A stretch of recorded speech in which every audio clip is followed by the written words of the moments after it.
예수님은 기준이 되시죠. 예수님께서 영생과 또 영벌의 기준이 되십니다. 또 신앙과 불신앙의 기준이 되시죠. 예수님이 기준이 되시기에 예수님을 믿고 또 하나님의 자녀가 되는 사람도 있고요. 반면에 예수님께서 어찌됐든 기준이니까 걸림돌이 되어서 또 넘어지는 사람들도 있다라는 것입니다. 오늘 본문에도 보면 넘어지는 사람들이 나옵니다. 이제 유대 종교 지도자들이죠.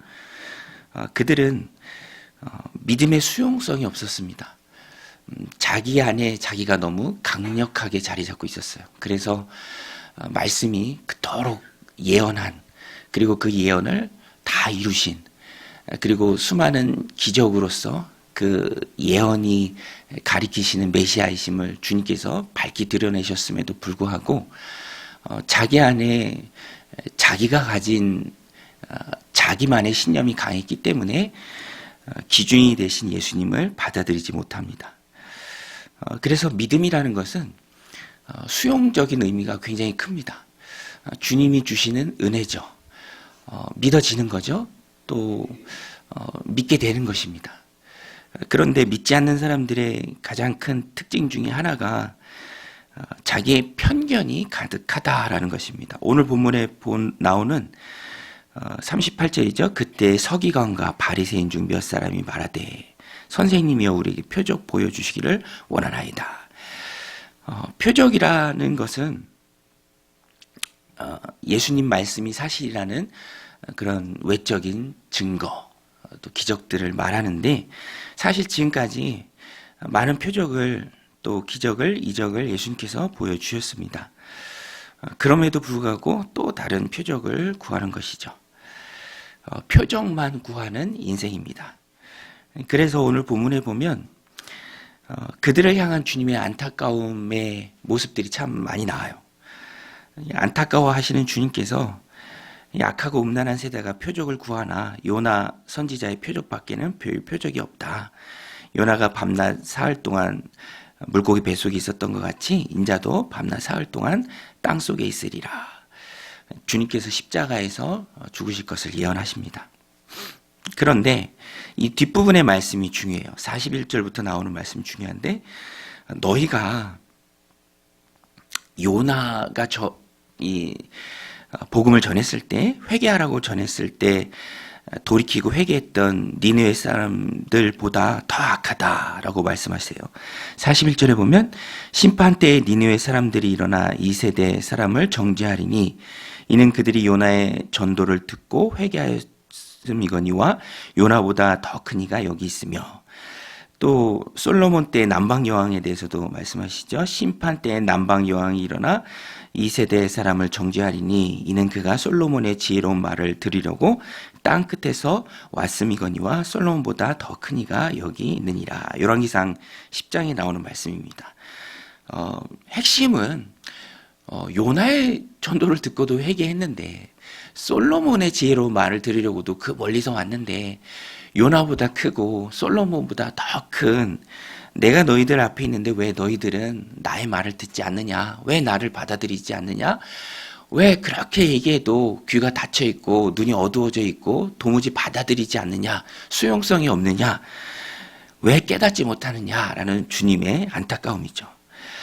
그런데 이 말씀이 또 우리에게 주시는 말씀이기도 합니다. 물론 우리는 예수님을 믿고 하나님의 자녀가 돼서 영혼 구원받은 하나님의 백성들입니다. 거기에는 의심할 것이 없죠. 그런데 내 삶을 이끄시고 더 좋은 것으로 채우시며 아름답게 내 삶을 꾸려가시려는 그 주님의 세밀한 음성에, 이끄심에 우리가 수용하지 못할 때가 많이 있다라는 것입니다. 예수님 믿고 구원받은 하나님의 백성으로서 오늘 우리는 그 부분을 도전해야죠. 그 부분을. 내게 말씀하시는 주님, 이끄시는 주님, 그 주님을 수용하고 받아들이는 것. 저도 늘 기도 제목이 마음이 넓어지는 거예요. 마음이 넓어지는 거. 저희 아이들도 그렇고 제 아내도 그렇고 마음이 좀 넓어져야 된다. 그런 말을 많이 하는데 맞는 말인 것 같아요. 마음이 많이 넓어져서 오늘 말씀처럼 주님의 말씀이라면 수용하고 받아들이고 또 바뀌려고 노력하는 것. 믿음으로 구원받은 이후에는 용량이 이슈가 됩니다. 얼마만큼 받아들이고 얼마만큼 그 은혜를 수용할 수 있고 또 흘려보낼 수 있는가. 그래서 오늘 본문에 보면 이 안타까운 주님의 마음이 참 많이 전달이 됩니다. 43절도 똑같은 말씀이에요. 더러운 귀신이 사람에게서 나갔을 때 귀신이 쉬기를 구하여도 쉴 곳을 얻지 못할 때 귀신이 무슨 생각을 합니까? 내가 이전에 있었던 곳으로 돌아가면 어떨까? 돌아가기로 결정을 합니다. 그런데 보니까 44절에 이에 이르되 내가 나온 집으로 돌아가리라 하고 와 보니 그 집이 비고 청소되고 수리되었거늘 이에 가서 저보다 더 악한 귀신 7을 데리고 들어가서 거하니 그 사람의 나중 형편이 전보다 더욱 심하게 되었느니라. 이 악한 세대가 또한 이렇게 되리라. 이 악한 세대가 바로 예수님을 부인하는 시대죠. 여기에 나오는 이 사람들이 바로 유대인들입니다. 율법적 편견에 갇혀 있는 사람. 예. 저희 아이가 그런 프로그램들 있잖아요. 뭐 무서운 얘기 해주는 프로그램들, 막 귀신 나오고 그런 거 진짜냐 묻더라고요. 근데 거기에는 영화적 요소가 참 많이 있습니다. 그냥 무서워하려고 지어낸 이야기들이 많이 있죠. 그런데 본질적으로 귀신이 있다라는 것은 똑같죠. 나타내는 방식은 다르지만 귀신은 분명히 있습니다. 그런데 누가 귀신에 들립니까? 이 악한 세대. 매일 성경 소제목이 그거죠. 빈집의 위험성. 비어있는 사람. 유대인들이에요. 종교 지도자들입니다. 그 안에 예수님이 없는 사람들. 예수님을 받아들이지 못한 사람들. 비어있다는 것은 어떻게 보면은 귀신이 들어앉을 최적의 조건을 가진 사람들이죠. 그래서 무서운 영화나 드라마에서 꾸며낸 그런 귀신 들린 것이 아니라 어떻게 보면은 이 세상 만물로 가득 차서 주님이 들어가고 복음이 들어갈 자리가 없는 것이 가장 귀신 들린 이 세대의 모습들이죠. 그래서 오늘 우리도 이 말씀을 적용할 때 우리는 달라요. 우리는 성령님이 우리 안에 계시기 때문에 절대로 귀신 들릴 수가 없습니다. 그것은 말씀상 가능성 제로예요. 그래서 그 부분에 있어서는 우리가 안심하지만 그렇지만 더 많이 채워야죠. 말씀으로 우리를 더 많이 채워야죠. 내 생각보다 주님의 말씀, 성령님 생각 그런 것들로 우리를 더 가득히 채워야 한다라는 것입니다. 비어 있을수록 위험하다면 채워 있을수록 안전한 것이죠. 오늘 우리는 우리의 심령을 말씀으로 또 기도로 성령님의 거룩한 생각들로 가득히 채워야 합니다. 그때 주님이 기뻐하십니다. 46절부터 나오는 말씀도 비슷한 말씀이에요. 예수님께서 강조하십니다. 어떤 사람이 와서 밖에 예수님과 형제들 되게 많죠. 예수님 형제들 많습니다. 그런데 예수님께서 말씀하세요. 누가 내 어머니냐? 누가 내 형제 자매들이냐? 이것이 굉장히 무리하게 얘기한 것이 아니라 하나님의 뜻대로 행하는 자들이 내 형제요 자매다 어머니다라는 것을 강조하시기 위해서 이렇게 말씀하신 것입니다. 48절에 말하던 사람에게 대답하여 이르시되 누가 내 어머니며 내 동생들이냐 하시고 손을 내밀어 제자들을 가리켜 이르시되 나의 어머니와 나의 동생들을 보라. 누구든지 하늘에 계신 내 아버지의 뜻대로 하는 자가 내 형제요 자매요 어머니니라. 아버지의 뜻대로 행하기에 아버지 하나님의 아들 되신 주님의 우리가 형제요 자매가 된다라는 것입니다. 요새 살펴보고 있는 로마서 말씀도 그래요. 형제요 자매다.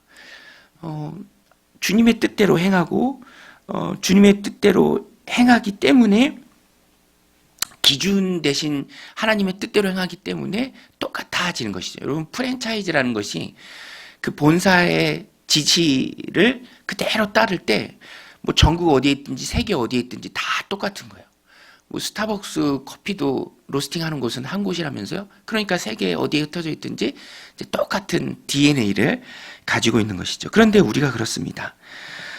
육체적인 혈연도 중요하지만 더 중요한 것은 아버지 하나님의 자녀가 되는 것이죠. 그래서 우리는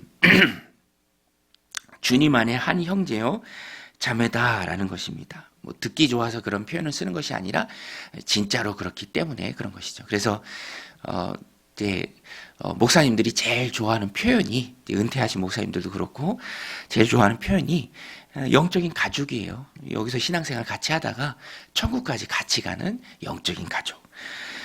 그것이 중요하고 주님이 강조하시는 바입니다. 주님이 강조하시는 것은 영적인 가족.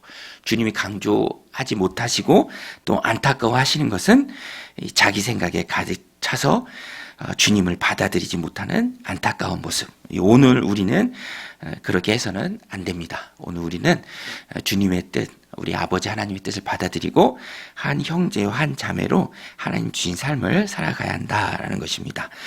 오늘 이 말씀 마음에 새기고 내가 안타까운 사람이 되는 것이 아니라 주님이 강조하고 싶은 주님의 제자들이 되는 그런 복된 오늘 하루 되시기를 주님의 이름으로 간절히 축원드립니다. 우리 같이 말씀 붙들고 기도할 때 하나님, 주님 안타까워하는 인생이 아니라 주님이